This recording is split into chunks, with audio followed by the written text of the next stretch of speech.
Animating links. The humble link, or anchor, is a mainstay of the World Wide Web.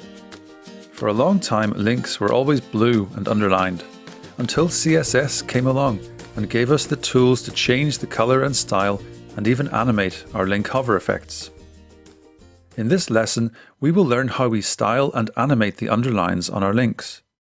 We will combine multiple transitions, group animation keyframes together, and investigate some of the upsides and downsides of using animations instead of transitions. To get started, open the Module 2 sample code file and open folder 00 start in the 02 folder. A completed version of this lesson's code is in the folder 01 anchors.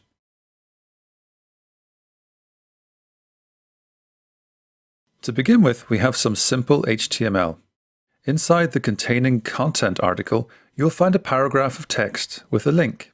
There's nothing too fancy here. Testing in the browser, we see a simple paragraph with a normal looking link, complete with the default blue color and text underline. Let's start by replacing and then animating the underline on the text. Just to note, while I'm using hover in these examples, do keep in mind that you can also make use of the focus state here too for keyboard navigation. For the purposes of these examples, I'm trying to keep things as simple as possible, but it's important to keep in mind other ways that people will be accessing our sites and applications. Also, we're setting link colors here, so you'll want to think about what style you want to apply to visited links. It can be useful to know which links on a page your visitors have visited before. So let's open the style sheet links.css. Set the anchor styling to text decoration none, and the same on hover.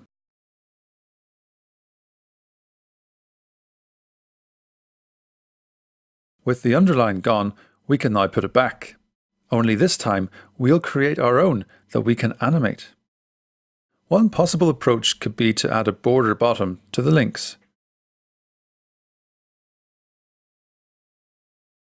In the browser, we can see the result.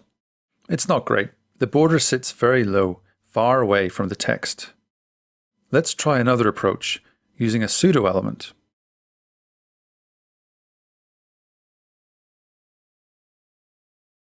Back when Internet Explorer 8 was a popular browser, we used to use a single colon, such as after. However, the standard nowadays is to use two colons, like this.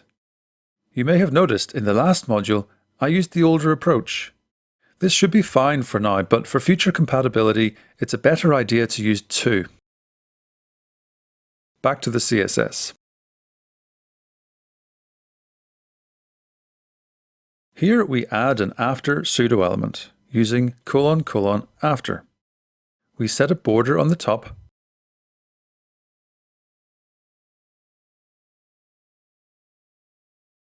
Then we give it the empty content property it needs and position it using absolute positioning.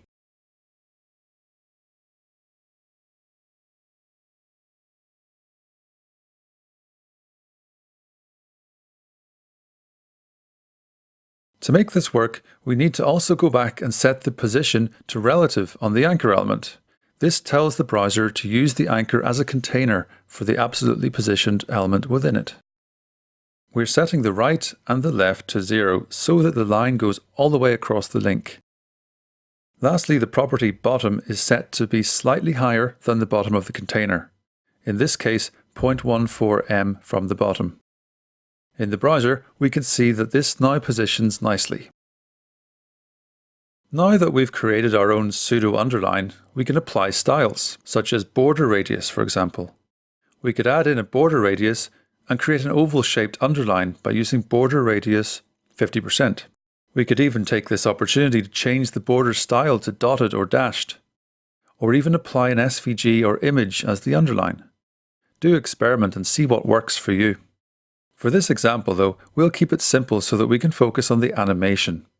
I'll just add a small border radius to make the border better match the style of this rounded font.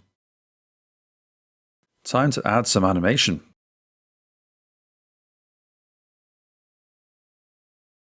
To see what sorts of things we can do with this, we'll try both a transition and an animation to see how each works. First, let's try the transition. We can adjust the style of the after pseudo element on hover. To do so, add a new block called a hover after.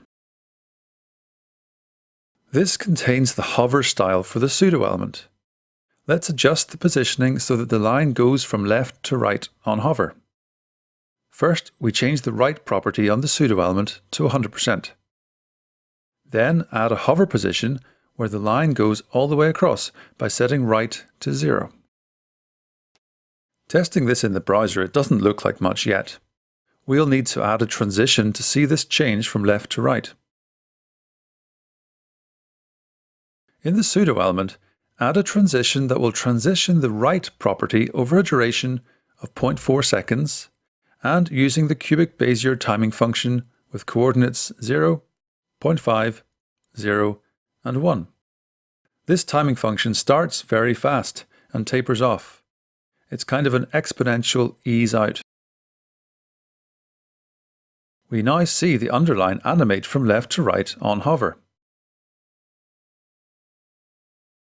Before we finish up with the transition effect on the underline, let's also add in some color animation.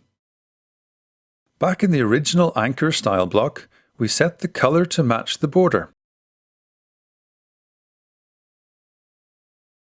We also want this color to animate on hover, so we add a transition property to act only on the color property, with a duration of 0.4 seconds and a simple ease out timing function. Next, we need to add another color for the hover states of both the anchor and the pseudo element. The anchor has the new color set,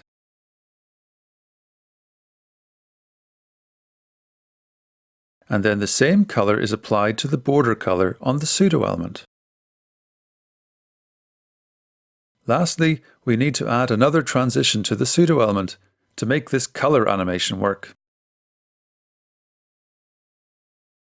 In the transition, we add a comma, then a second transition specific to the border color property. This will match the timing and duration of the anchor's color transition. Here we see it in action.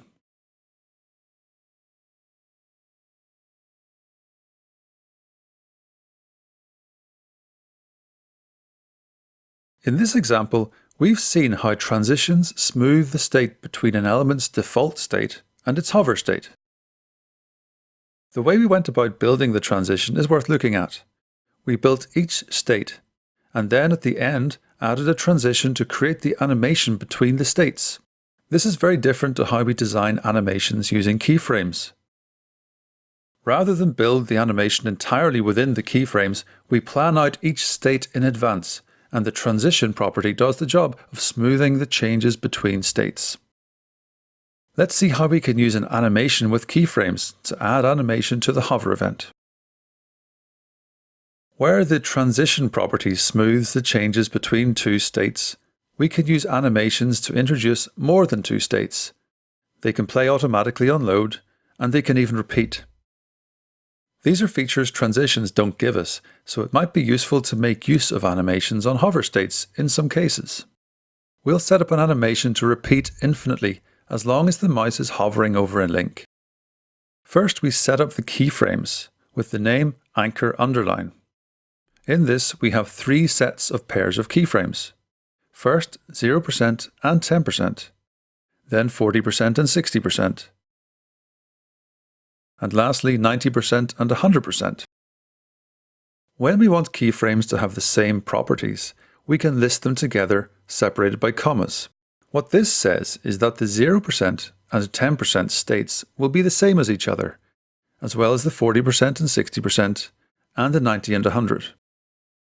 In effect, this means that the animation doesn't change between 0% and 10%.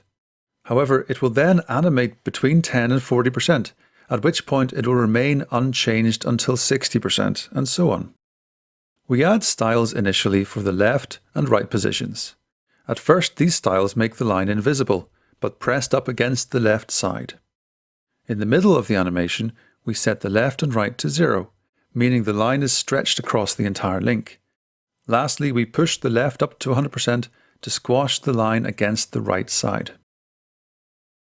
We then change our hover after block, removing the right property and replacing it with the animation property.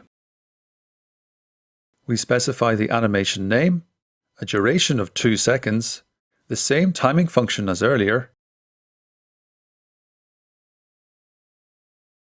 and lastly, we give it an iteration count of infinite. This means it will run forever as long as the link is hovered over. Let's see this in action. For as long as we hold the hover state, the animation plays.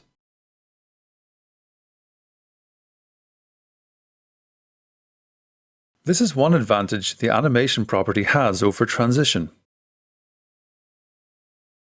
We can have animations that repeat or alternate or go through multiple stages. Transitions are more limited in this sense, in that they only afford us the animation between one state and another. Having said that, there's a significant advantage to the transition approach, in that the hover effect gets a second out transition for free. By applying the transition property to the anchor styles, the browser transitions both to and from the hover state, even if the mouse leaves halfway through an animation. As we can see, this gives a smoother mouse out effect. For the rest of this module, we'll be focusing on how we can make the most of transitions to provide smooth animated responses to interactions. In this lesson, we learned how to create custom underline effects on our links. We combined multiple transitions and also applied them to different properties. We then looked at how the animation property differs in how it can be used for hover animations, and created keyframe animations with grouped keyframes. Next, we'll explore transitions further by creating and animating tooltips on our links.